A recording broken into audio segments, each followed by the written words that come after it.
क्योंकि जब सूर्य खत्म हो सकता है तो हम लोग किस खेत के मूली हैं? कुछ नहीं है। ठीक है, आज हम लोग पढ़ेंगे सूर्य के बारे में। सूर्य जो है एक क्या है? तारा है, ये ग्रह नहीं है। सूर्य का खुद का प्रकाश होता है, खुद का उष्मा होता है। सूर्य के कारण ही जितने ग्रह हैं सभी दिखाई देते हैं, सभी के पास प्रकाश जाता है।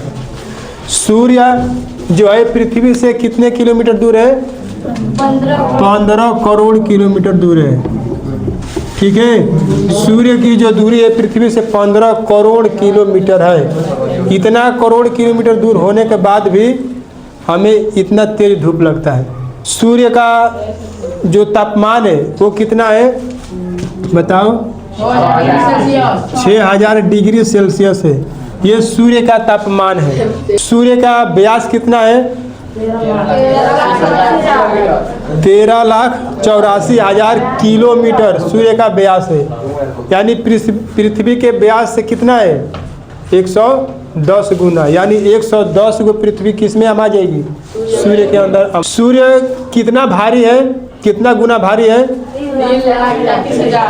3,33,000। 3,33,000 गुना क्या है? भारी है सूर्य।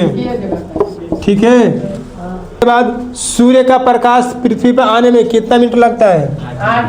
8 मिनट 3 सेकेंड। ठीक है, 8 मिनट 3 सेकेंड लगता है सूर्य का प्रकाश पृथ्वी पे आने में। किसी किसी किताब में 8 मिनट 15 सेकेंड भी दिया रहता है। 8 मिनट याद रखना है। जो सूर्य है उसमें कौन कौन सी गैसें होती है?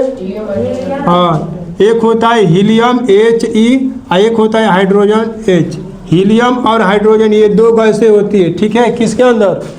सूर्य के अंदर। सूर्य जो है गैसों का गोला है। सूर्य का जीवन काल कितना है?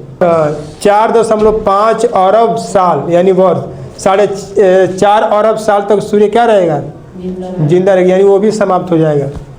सोचो, जिस सूर्य ने हम सबको इतना रोशनी दे रहा है, जिसकी वजह से पेड़ पौधे तैयार हो रहे हैं, उसका भी एक दिन क्या होना है?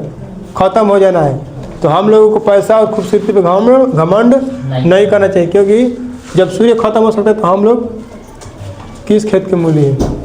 कुछ नहीं है। ठीक है, उसके बाद सूर्य को 3 भागों में बांटा गया है। कितने भागों में?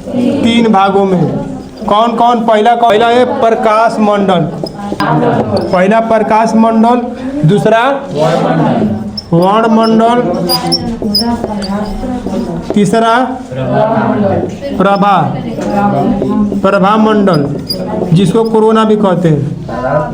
प्रकाश मंडल जो है सबसे अधिक चमकीला वाला भाग, यानी कि सबसे अधिक तापमान किसमें होता है? प्रकाश मंडल में होता है। इससे कम तापमान वर्णमंडल में होता है। इन दोनों से कम तापमान प्रभा मंडल में होता है।